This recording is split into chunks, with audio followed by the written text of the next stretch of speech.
علیکم نئی ویډیو سره تاسو غلکلی وایو امید لرم چې تاسو ټول به روزه خوشحاله وئ ژوند په مزو کې به وئ کوټه کچلاک کې ډېره زیاته افسوسناکه دردناکه واقعه رامخته شوې ده د ظلم انتخاب شوې ده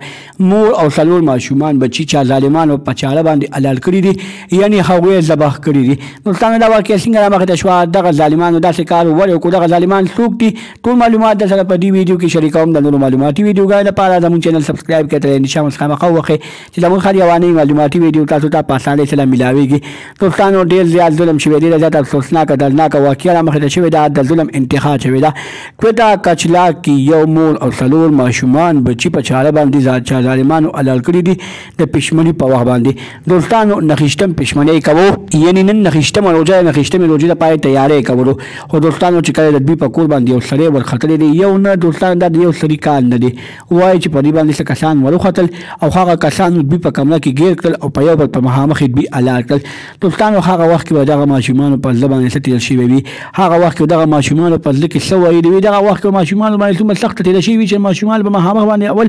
د هغوی مور حلاله شي او بیا هغه ماشومان په نمبل باندې حلال شي او اخره کې چې کومه ماشومه یا ماشوم پاتې شوی وي د هغه په زړه باندې به ډېره زیاته سخته تېره شوې وي ځکه چې هغې به د ځان نه مخکې 15 مړي لیدلي وي او 15 مړی به د هغې دوستانو په دغه روژه بختوره میاشت کې روژه په خوله باندې د دغه کور نه 15 جنازې ووتې الله دې دغه سړي ته اسانه کړي الله دې د هغه په زړه باندې رحم وکړي او چا ظالمانو چې دا کار کړی وي الله دې هغه ظالمان نیست و نابود کړي د نورو معلوماتي ویډیوګانو لپاره زموږ چینل سبسکرایب کړئ تر نشا خامخا وخی چې زموږ خالي رواني معلوماتي ویډیو تاسو ته په اسانۍ سره ملاویږي والسلام